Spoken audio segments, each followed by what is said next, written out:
Welcome to fact chronicles. यहाँ आपको मिलेंगे दुनिया के सबसे दिलचस्प और रहस्यमयी तथ्य। तो चलिए शुरू करते हैं। टाइम ट्रैवल एक ऐसा कॉन्सेप्ट है जो सदियों से इंसान की कल्पना को जगाता आया है। फिल्मों से लेकर किताबों तक ये टॉपिक हमारी इमेजिनेशन को खोल देता है। लेकिन क्या आपको पता है कि टाइम ट्रैवल का आइडिया सिर्फ आज के साइंस फिक्शन में ही नहीं बल्कि हमारे प्राचीन भारतीय विज्ञान में भी मौजूद था। हाँ, भारत में टाइम ट्रैवल से जुड़ी कई ऐसी बातें हैं जो प्राचीन ग्रंथों में वर्णित है। तो चलिए जानते हैं कि प्राचीन भारतीय विज्ञान ने टाइम ट्रैवल के रहस्यों को कैसे खोला। हमारे प्राचीन भारतीय ग्रंथों में टाइम को हम जिस तरह से आज समझते हैं उससे अलग तरीके से बताया गया है। वेद, जो दुनिया के सबसे पुराने ग्रंथों में से है, समय को रैखिक, लिनियर नहीं बल्कि चक्रीय, साइक्लिकल रूप में समझाते हैं। समय लगातार चक्रों में घूमता रहता है, जैसे युगों का चक्र, और यह चक्र हमेशा चलते रहते हैं। सतयुग, त्रेता युग, द्वापर युग और कलयुग, ये 4 युग हैं जो हमेशा चलते रहते हैं। हर युग में अलग अलग मानवता का विकास और सत्य की स्थिति होती है।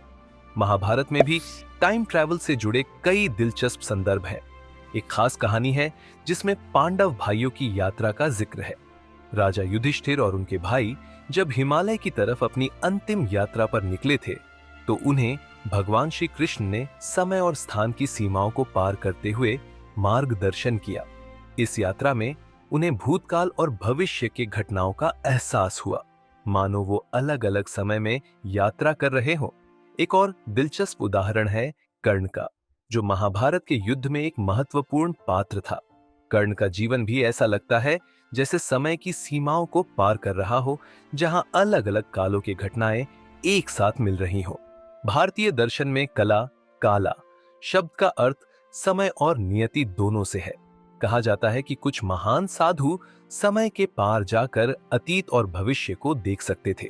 प्राचीन भारतीय ग्रंथों में विमान का जिक्र है, जो उड़ने वाले यानों की तरह थे। कुछ लोग मानते हैं कि ये विमानों के रूप में टाइम ट्रैवल की तकनीक थी, जो न सिर्फ स्पेस में बल्कि समय में भी यात्रा कर सकती थी।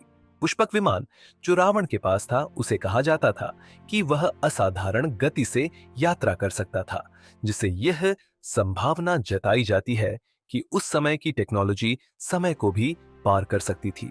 भारतीय योग विज्ञान में भी समय के पार जाने की क्षमता को बताया गया है।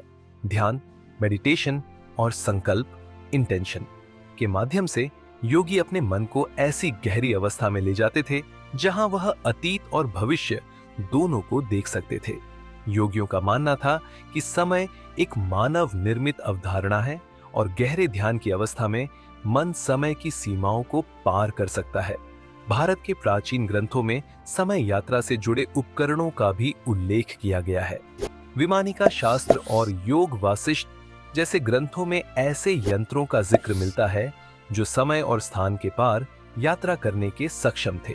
ये शास्त्र यह साबित करते हैं कि प्राचीन भारतीय वैज्ञानिकों को समय की समझ थी जो आज के हमारे सोच से परे है। आजकल के आधुनिक विज्ञान में भी समय यात्रा पर गहन शोध हो रहा है। सापेक्षता का सिद्धांत, थियरी ऑफ रिलेटिविटी, वर्महोल्स और क्वांटम भौतिकी, क्वांटम फिजिक्स, ये सभी संकेत देते हैं कि अगर कुछ खास परिस्थितियां बनी तो समय को मोड़ा या बदला जा सकता है। भारत में भी इस प्रकार के विचारों में रुचि बढ़ रही है, जहां प्राचीन भारतीय ज्ञान और आधुनिक विज्ञान के बीच एक मिला जुला समझ बनाया जा रहा है। इससे यह सिद्ध होता है कि प्राचीन भारतीय दृष्टिकोण में टाइम ट्रैवल की संभावनाएं आज की साइंस से कहीं ज्यादा करीब हो सकती हैं। वीडियो को अंत तक देखने के लिए धन्यवाद। ऐसी और वीडियो देखने के लिए हमारे चैनल फैक्ट क्रॉनिकल्स को सब्सक्राइब जरूर करें, लाइक, शेयर और कमेंट करें। अगले वीडियो में